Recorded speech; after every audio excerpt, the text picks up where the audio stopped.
in October 2006. I started the race. Boom. It was an awesome day. Cool, clear, huge crowds. I had no idea there was this many people. I mean, there was 100,000, I don't know how many people, just 8 and 10 deep all along the race course, cheering. It was a cool environment. Now in my mind, I had a goal. I wanted to break 4 hours. First time marathoner, I wanted to break 4 hours, so I needed to run a 9-minute pace. Now in the races, if you guys have lined up, you know they have these guys holding these little signs up at different paces. 8-minute pace, 8:30 pace, all the way down. So I got in the group with the 9-minute pacers, and we take off. So important to have a goal, isn't it? To see the beginning from the end, or to see the end from the beginning for us. Philippians 3:14 says, I press toward the goal for the prize of the upward call of God in Christ Jesus. My goal was to finish under 4 miles, and I felt good taking off. I said, 9 minutes, these guys are going too slow. I took off, and I said, I see the 8:45 pace sign. I get up there. These guys are going too slow. Boom, boom, boom. Pretty soon, I'm up with the 8-minute milers. Feeling strong. People cheering us. I'm cruising. Funniest thing, I talk about encouragement from the side. I'm going along, and, you see little pockets of people with their signs cheering for their runner, the mom or the sister or the dad, cheering them on. Now, nobody was there for me. I had one buddy I'll talk about a little later. But as I was going, I noticed the crowd would start cheering up ahead. Like, there must be somebody famous up there. So I'm like picking it up. I wanted to get up next to him. And as I was getting close, I could hear him actually saying, hey, Bob, all right, Bob, you're the man, Bob. Finish strong, looking good, Bob. Man, everybody knows this guy. I wish I had that. So I'm getting up, I'm running next to him, and I'm like, occasionally you talk. And I'm telling myself, just pretend they're saying Tim and not Bob. And they're talking. And I get up next to the guy, and I said, man, you're a popular guy. And he looks over at me and takes his shirt like that, and he said, my name is Bob. Cheer for me. And I'm like, smart guy. Because you got to have that encouragement, don't you? It's hard. He had people cheering for him the whole way. It was amazing. Now, on the race, I had these plans to take on water. And at each of these stops, every mile or so, they have water and Gatorade, and then the sponsors will have whatever their nutrition bar or, something to feed you. And I read all these magazines. It says, don't take this something you haven't taken before because it'll do funky things to you. So I'm like, I'm just going to take on water only. And I had, like I said, I had one buddy that lived in D.C. I'd given him these protein bars, crumbled up, that I had been taking. So I knew that's good for me. That's the nourishment I need. I'm used to that. And we had predetermined 2 places on the route where he was going to be. Anybody been on the National Mall? It's like 2 miles long. I had him on one side, and I said, if I miss you, he'll be on the other side. You're going to be right here, right? Yeah, going to be right there. So I'm running through I'm looking, over here, the crowd. Where's he at? And I go quarter mile, half mile. I don't see Ray. Uh-oh. Well, he'll be on the other side. So I make the loop down by the Capitol, people cheering, still feeling good. Go by. Where's he at? Go by the Smithsonian. He's supposed to be right here. Boom, look around. No Ray. No nourishment. I'm like, uh-oh, not good. But I still felt really good. I don't really need it. I'm going to finish strong. I can do without it. I'll just take my water, be good to go. I ignored it. Now, the application for you and I is you may not immediately recognize it, but if you skip your nourishment, if you rationalize away, I don't need to be in that study.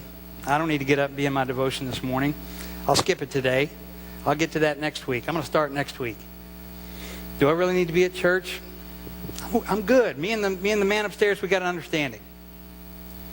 And I guarantee you, if you skip that, you will be off your race before you know it. You won't even know what hit you. Cannot miss your spiritual feeding. But for me, on that day, the miles rolled by. Mile 15, 16, 17. Now I'm looking down my pace. I'm still cruising. I'm like, 4 hours. I'm going to do 3:30. I'm going to qualify for the Boston Marathon. Runners, can I get a witness? Boston Marathon, right? That's the goal. Men have to break 3 hours and 30 minutes to qualify. I was thinking, I'm going to do that. Maybe even less now, I'm not sure. Now, on the race, there's this big loop out that goes around the Potomac tidal pools, about a 3-mile loop. And I hit that, again, no nourishment, going on water. And I'm running through there, and I start noticing more and more people, racers, littering the side of the road. Falling down, some of them getting medical attention, some of them quit, some of them just walking. Now, these people, they had good intentions. Hey, they trained, they had signed up, their heart was in it at the beginning. My dad used to tell me, he said, son, the road to hell is paved with good intentions. We can intend to do all kinds of stuff. Intending to do it and actually doing it, long way apart. But I got to admit, I looked at those people and I started self-righteously going, look at these quitters. Weak, sissies, come on. You know, what was I doing? I was judging them, right?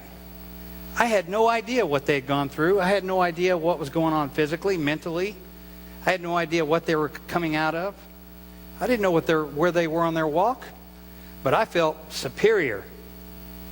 There's a danger in that too. When you're walking good, don't be judging other people. Encourage them. I should have been saying, come on, you guys, come on, you can do it. Let's go.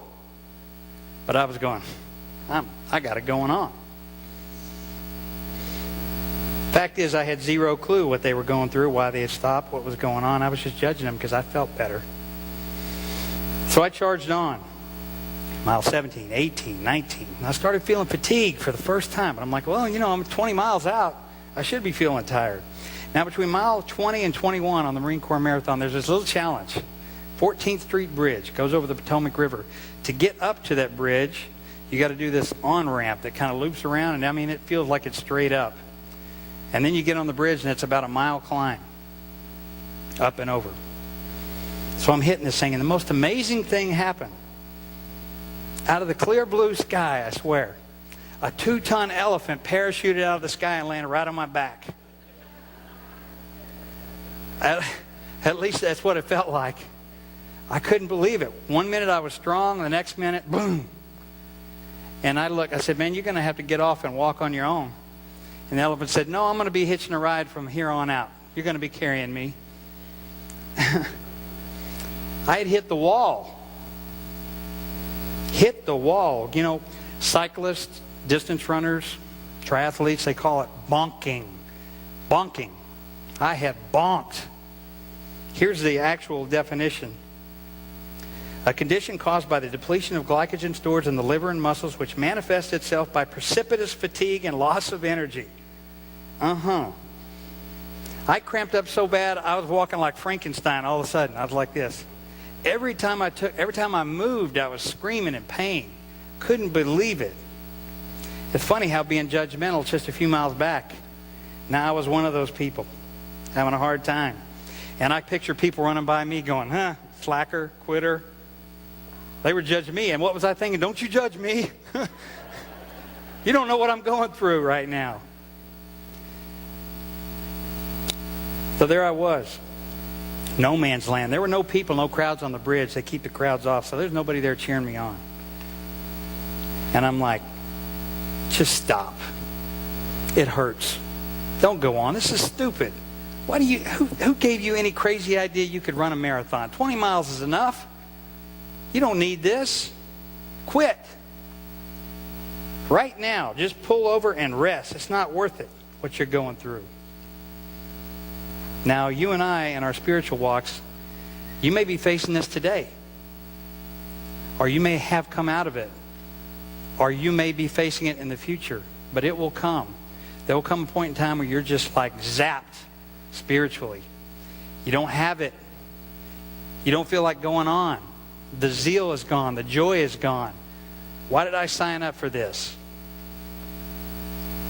And when you ignore your basic requirements for spiritual nutrition, 9 times out of 10, that's the reason why, just like for me. I had ignored it, thinking I could do it on my own, and I bonked. And we bonk spiritually too. You lose it. You get off track. And when you're at these times, this is what makes or breaks your ability to finish. Says God, what He's really doing, He's really wanting to build you up, to make you turn to Him completely, to trust.